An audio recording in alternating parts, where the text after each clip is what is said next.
കേരളത്തിൽ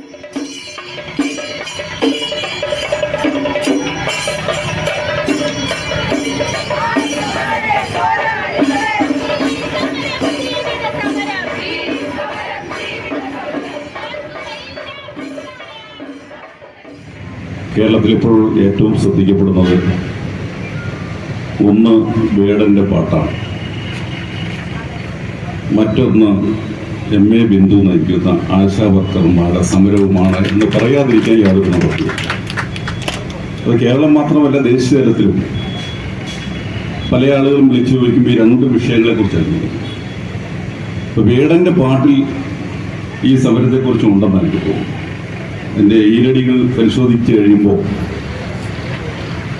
തലകൾ താഴ്ത്തി മുതുകു കൂനി എത്ര നാൾ ഇനി മുന്നോട്ട് പോകാൻ കഴിയുമെന്ന് അദ്ദേഹം ചോദിക്കുന്നു. അതുകൊണ്ട് ആശാവർക്കർമാരുടെ ന്യായമായ ആവശ്യം ഉന്നയിച്ചുകൊണ്ടുള്ള ഈ സമരത്തിന് കേരളത്തിലെ ജനമനസ്സ് നിങ്ങളോടൊപ്പം ഉണ്ട്.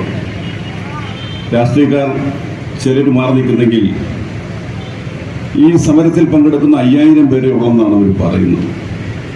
പക്ഷെ സമരത്തിൽ പങ്കെടുക്കാത്ത ഒരു ആശാവർക്കർ എന്നെ വിളിച്ചിരുന്നു. പൂർണ്ണമെന്നുണ്ട്, പക്ഷെ വിടത്തില്ലെന്നാണ്. അപ്പൊ ചില ആശാവർക്കർമാരെ പുറകിൽ നിന്ന് ഇങ്ങനെ പിടിച്ച് വലിക്കുന്നു. നിങ്ങൾ എത്ര വലിച്ചാലും ശരി, അവർക്ക് വേണ്ടിയും കൂടാണ് ഈ രാപ്പകൽ സമരയാത്ര ഇവിടെ എത്തിച്ചേർന്നതെന്ന് നിങ്ങൾ മനസ്സിലാക്കും. അപ്പോൾ നിങ്ങൾ നടത്തുന്ന സമരം ജനകീയ സമരം എന്നതിനപ്പുറത്തേക്ക് ന്യായമായ ഒരു വിഭാഗത്തിൻ്റെ, പ്രത്യേക സ്ത്രീകൾ നയിക്കുന്ന ഒരു സമരം, എങ്ങനെ നിങ്ങൾക്ക് ഇങ്ങനെ മുന്നോട്ട് പോകാൻ കഴിയുമെന്ന് ഞാൻ അത്ഭുതത്തോടു കൂടി നോക്കുക. ബിന്ദുവിൻ്റെയും മിനിയുടെയും ഒന്നും മുഖത്ത് ശോഭ കെടുമെന്ന് ഞാൻ ഓർത്ത് 30 ദിവസം കഴിഞ്ഞു, ഒരു കുഴപ്പമില്ല. അതോടൊപ്പം ഈ സമരത്തിൽ പങ്കെടുക്കുന്ന ആശാവർക്കർമാരെല്ലാം ശ്രദ്ധിക്കുക, നിങ്ങൾ ക്ഷീണിച്ചിട്ടുണ്ടോ? നിങ്ങൾ ക്ഷീണിച്ചിട്ടില്ല, നിങ്ങൾ ക്ഷീണിക്കുന്നവരല്ല എന്ന് ബോധ്യപ്പെട്ടിട്ടുണ്ട് കോട്ടയത്തിന്. അതുകൊണ്ട് നിങ്ങളുടെ സമരത്തോടൊപ്പം ഞങ്ങൾ ഉണ്ടാകും. മഹാനായ ബാബാസാഹേബ് അംബേദ്കർ പറഞ്ഞൊരു വാക്ക് പറഞ്ഞ് പെട്ടെന്ന് അവസാനിപ്പിക്കാനുള്ള സമയമില്ലാത്തതുകൊണ്ട്, മുട്ടുവളഞ്ഞു നിന്ന് യാചിക്കുന്നത് ഭേദം നെഞ്ചു നിവർത്തി നിന്ന് പൊരുതി ഭരിക്കാൻ. ഈ ന്യായമായ ആവശ്യം അംഗീകരിച്ചില്ല എങ്കിൽ നിങ്ങൾ നടത്തുന്ന സമരം ആരുടെയും മുമ്പിൽ മുട്ടുമടക്കേണ്ട കാര്യമില്ല. ജോസഫ് മാത്യു സാർ എൻ്റെ അവസാനം ഒരു വരി പറഞ്ഞ് ഇവിടെ അവസാനിപ്പിച്ചിട്ടുണ്ട്.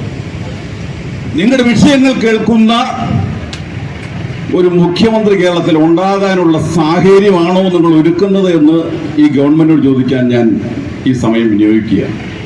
അതുകൊണ്ട് തന്നെ ഈ വിഷയത്തിൽ ഒരുപക്ഷെ ഒരു 10-12 ദിവസത്തിനോട് ചർച്ചയും കൂടെ ഉണ്ടാവുമെന്നാണ് എനിക്ക് തോന്നുന്നത്. കാരണം നിലമ്പൂർ ഒരു തെരഞ്ഞെടുപ്പ് നടക്കുന്നു. ഇത് പഠിക്കാൻ വേണ്ടി ഒരു സമിതിയെ കുറി ഏർപ്പെടുത്തിയിരിക്കുക.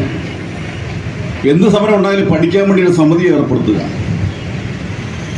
ഈ തുച്ഛമായ വേതനം കൂട്ടിക്കൊടുക്കണമെന്നുള്ള ആവശ്യം പഠിക്കാൻ വേണ്ടി ഏത് മണ്ഡലയാണ് ഇതിന്റെ അധ്യക്ഷനാക്കിയിരിക്കുന്നത് എനിക്കറിയത്തില്ല. ഇത് ആര് പഠിക്കാനാ?